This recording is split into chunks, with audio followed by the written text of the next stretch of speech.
रात की हल्की ठंडी हवा में जब मिहिर अपने कमरे की ओर जा रहा था तो गलियारे के आखिर में नोइना उसे रोक लेती है।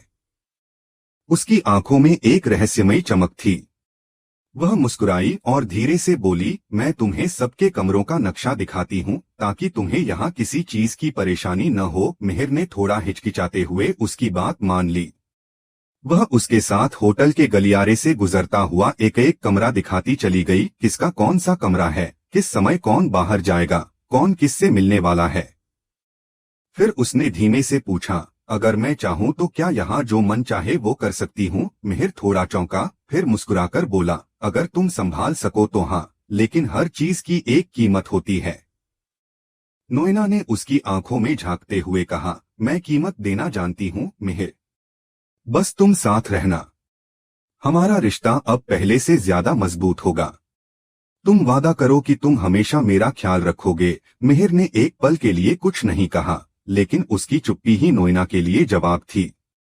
उसने तुरंत कहा, तो चलो आज डिनर साथ करते हैं, बस तुम और मैं। मिहिर ने सिर हिलाते हुए कहा, आज नहीं नोइना, मुझे जेट लैग है, कल सुबह जल्दी उठना भी है। नोइना के चेहरे पर हल्का सा मायूसी का साया आया, पर उसने खुद को संभाला। ठीक है, लेकिन तुमने मुझसे वादा किया है, वह बोली। तभी अचानक उसका संतुलन बिगड़ गया और वह गिरने लगी। मिहिर ने तुरंत आगे बढ़कर उसे पकड़ लिया। कुछ पल के लिए दोनों के बीच की दूरी खत्म हो गई। हवा में जैसे कोई अनकही खामोशी फैल गई। मिहिर ने झटके से खुद को अलग किया। सावधान रहो नोइना, अगर किसी ने देख लिया तो गलत समझेगा। वह मुस्कुराई, कभी कभी गलतफहमी भी दिलचस्प होती है। अगले दिन सुबह मिहिर और हेमंत लॉबी में खड़े नोइना का इंतजार कर रहे थे। कुछ मिनटों बाद वह आई, चेहरे पर एक बनावटी मुस्कान लिए हुए। सॉरी दोस्तों, मैं गलत सैंडल लेकर आ गई हूँ। ऊंची एड़ी में चलना मुश्किल है, मैं कमरे में ही रुक जाती हूँ। तुम लोग चले जाओ, उसने सहजता से कहा। लेकिन मिहिर ने उसका हाथ पकड़ लिया और कहा, नहीं नोइना, तुम हमारे साथ चलो। मैं तुम्हारा हाथ पकड़ूंगा ताकि तुम गिरो नहीं। नोइना एक पल के लिए झिझकी, लेकिन उसने मौका नहीं गंवाया। उसने अपना हाथ मिहिर के हाथ में दे दिया। उसी वक्त हेमंत ने देखा कि मिहिर उसका हाथ थामे हुए है। उसके चेहरे पर असहजता साफ दिख रही थी। पास ही खड़ी सुचि ने भी यह सब देख लिया और उसकी नजरों में कुछ सवाल उठे। इवेंट शुरू हुआ तो मिहिर और नोइना साथ साथ क्लाइंट्स से मिल रहे थे। हेमंत ने एक कोने में जाकर मिहिर को अलग बुलाया और धीरे से कहा, मिहिर, ये सब ठीक नहीं लग रहा। लोग बातें बनाएंगे। तुम शादीशुदा आदमी हो। मिहिर ने सफाई दी। नोइना ऊंची एड़ी के जूते में चल नहीं पा रही थी। मैंने सिर्फ मदद की है। हेमंत ने कुछ नहीं कहा, लेकिन उसकी आंखों में अविश्वास था। इसी बीच मिताली ने दोनों की एक तस्वीर खींच ली, मिहिर और नोइना एक साथ हंसते हुए बिल्कुल नजदीक। वह तस्वीर जैसे किसी नए तूफान का कारण बनने वाली थी। उसी वक्त परी ने वह तस्वीर देख ली और खुशी से बोली, अब मजा आएगा। ये तस्वीर मैं तुलसी को दिखाऊंगी ताकि उसे पता चले कि उसका पति अब किसी और के साथ है। लेकिन किस्मत को कुछ और ही मंजूर था। परी उत्साह से भरी वह तस्वीर लेकर तुलसी के पास पहुंची और बोली, देखो, ये देखो तुम्हारे मिहिर की सच्चाई। तुलसी ने तस्वीर पर एक नजर डाली, फिर मुस्कुराकर बोली, परी, किसी की मुस्कुराहट मैं जानती हूँ मिहिर को कोई नहीं छीन सकता। जो मेरी जगह लेना चाहता है वो खुद खो जाएगा। परी हतप्रभ रह गई। उसकी योजना पूरी तरह उलट गई थी। तुलसी के आत्मविश्वास ने उसे झकझोर दिया। उसी वक्त ऋतिक वहां आया और बोला, तुलसी, मैं मुन्नी को स्कूल से लेने जा रहा हूँ। लौटकर मुझे तुमसे एक जरूरी मामले पर बात करनी है। तुलसी ने सिर हिलाया और उसे शुभकामनाएं दी। दूसरी ओर सुचि ने नोइना को एकांत में बुलाया। तुम्हें क्या लगता है तुम जो कर रही हो वो सही है? उसने शांत लहजे में पूछा। नोइना ने हंसते हुए जवाब दिया, सुचि, मैं बस वो पा रही हूँ जो मेरा हक है। मिहिर मेरी जिंदगी है और वो जल्द ही खुद समझ जाएगा कि उसकी शादी चल नहीं सकती। सुचि ने उसकी आंखों में देखते हुए कहा, मिहिर तुलसी से शादी कर चुका है। नोइना, तुम चाहो तो भी उसकी जिंदगी से तुलसी को मिटा नहीं सकती। तुम्हारे ये दिमागी खेल काम नहीं करेंगे। नोइना ने हल्की मुस्कान के साथ कहा, हर खेल की अपनी चाल होती है सुचि, और मुझे चालें चलना आता है। हेमंत हमेशा आसपास रहेगा तो क्या हुआ, मैं रास्ता निकाल लूंगी। प्यार कोई दीवार नहीं जानता। उसकी बातों में एक अजीब आत्मविश्वास था, जैसे उसे अपनी जीत का यकीन हो। सुचि ने निराश होकर सिर हिलाया। तुम खुद को बर्बाद कर लोगी नोइना। मिहिर कभी तुम्हारा नहीं होगा। लेकिन नोइना के चेहरे पर अब भी वही रहस्यमयी मुस्कान थी। देखते हैं, उसने बस इतना कहा। कुछ देर बाद फोन की घंटी बजी।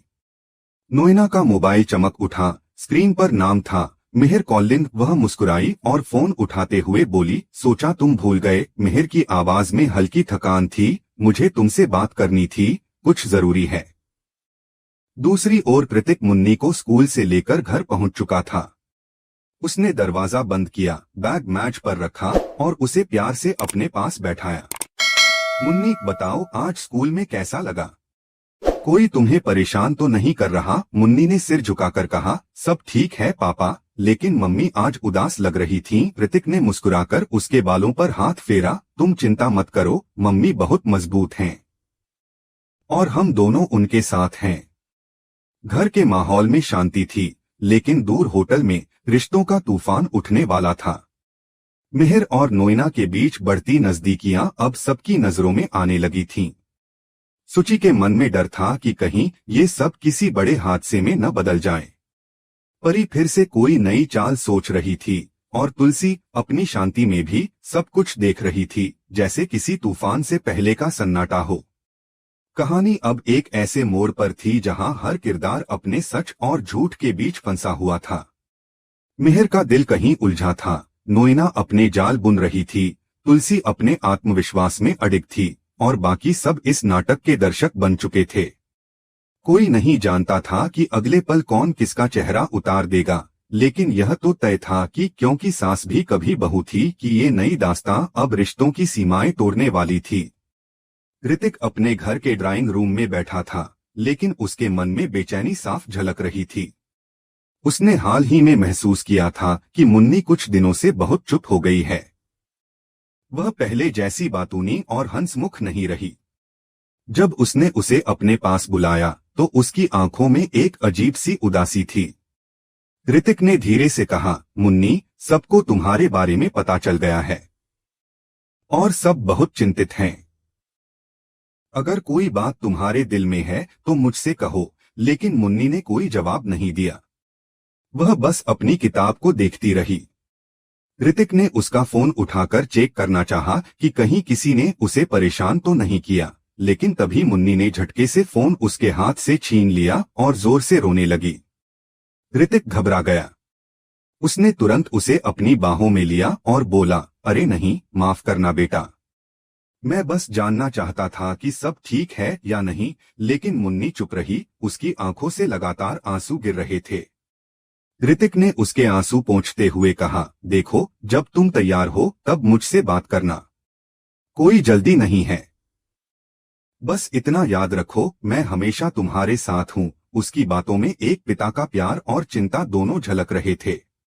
उधर तुलसी अपने कमरे में थी और अपने मन के कोने में कुछ बेचैनी महसूस कर रही थी।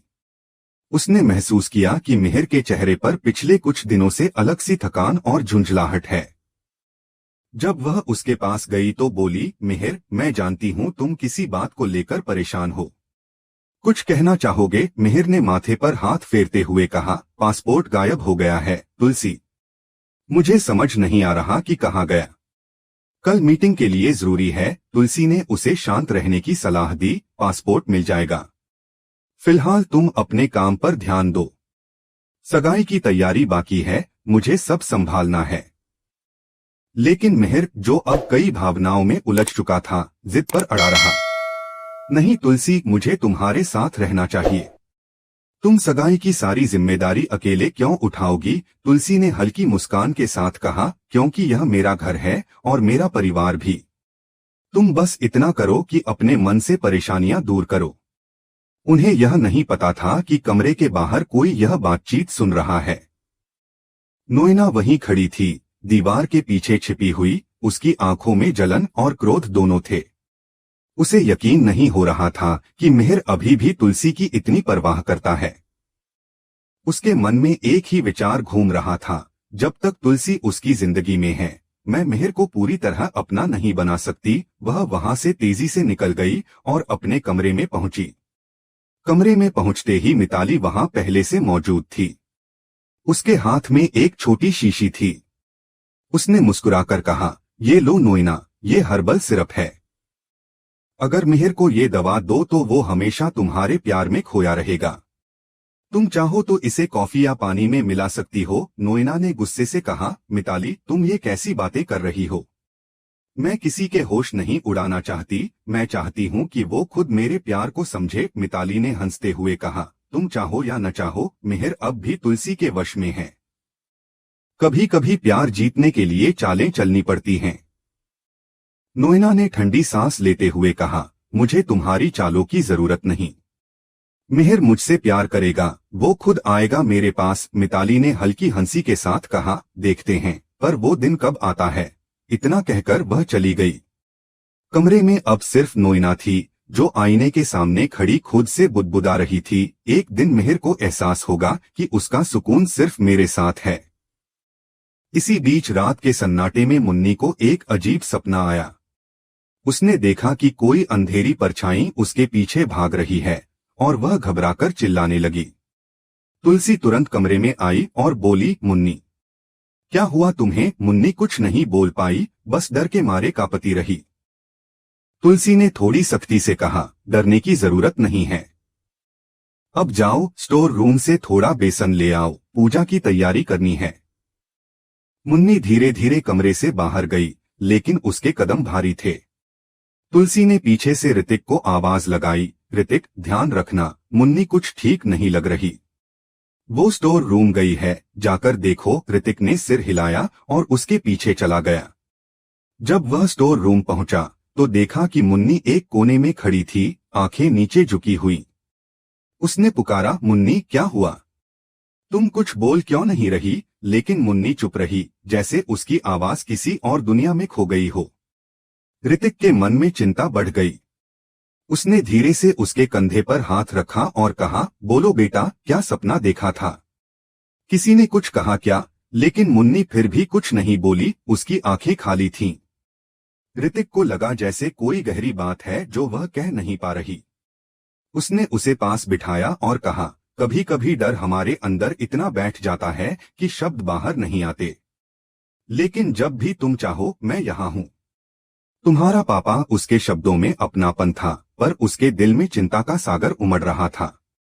वहीं दूसरी तरफ नोइना अपने कमरे में बैठी खिड़की से बाहर देख रही थी।